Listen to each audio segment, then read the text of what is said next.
Hello and welcome to the second in our short series, as we explore the nature of our mission as a benefice. God's mission is to bring, as we know from the words of Jesus, to bring life in all its fullness.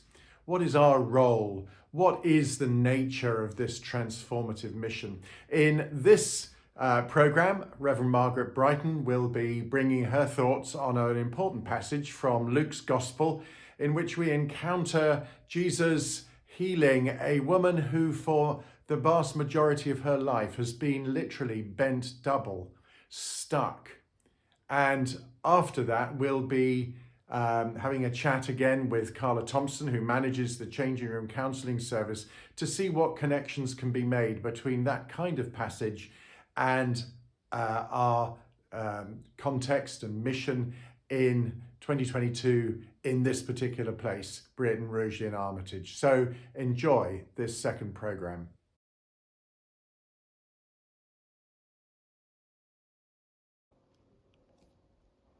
Now he was teaching in one of the synagogues on the Sabbath, and just then there appeared a woman with a spirit that had crippled her for 18 years.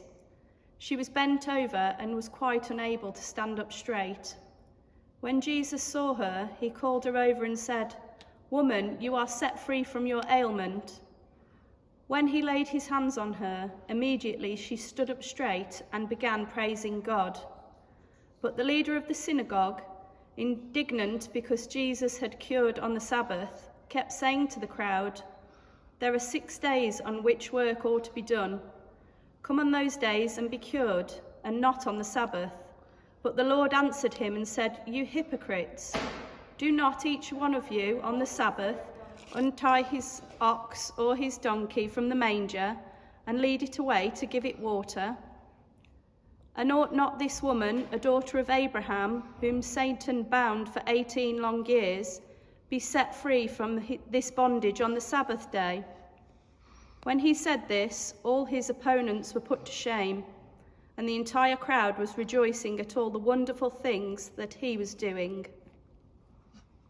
In this week's talk and Bible passage, we heard about a woman who was literally and metaphorically stuck.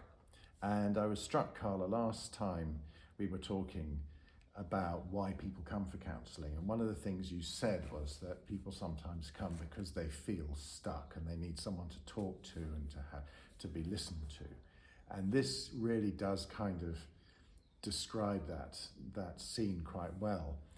And I wonder if you've got an example, a story from the bank of experience that the Changing Room Counselling Service has now got of a similar situation in today's world. Case studies, and I found this one. It was a lady who asked for help because she could not walk by herself without holding on. She could drive the car, but she couldn't walk. And she had all kind of medical, interventions and checks and so on, but nothing could be found that was wrong with her. And so she came for counselling because her dog died, and that was the last straw for her. That the dog had helped her to get up in the morning and walk down the stairs, which was really frightening for her to do, and so on. So I'll read this bit, what she actually told me. "I came to the changing room because I had nowhere else to go to get help. My GP said there was nothing wrong with me and described antidepressants to help me sleep. I went to Cannock for some CBT, but it did not do anything for me.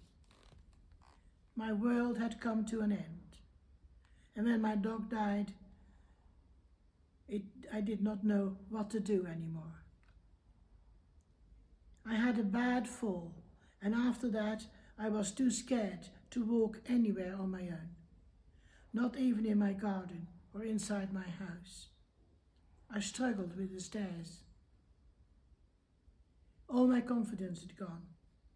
With the changing room counsellor, I learned to get my confidence back and to walk without holding on. It took a long time, and it was often 2 steps forward and 1 or more back. The changing room never gave up on me. No one judged me or laughed at me when I had a panic attack. I could not move and stood there in the middle of the room, not being able to go anywhere. I was stuck because I thought I would fall over in front of the church, particularly leading up to the front door. I'm all right now. I have my confidence back. I will never forget what the counsellor and the other people in the changing room counselling service did for me. And it was all in her mind that she couldn't walk.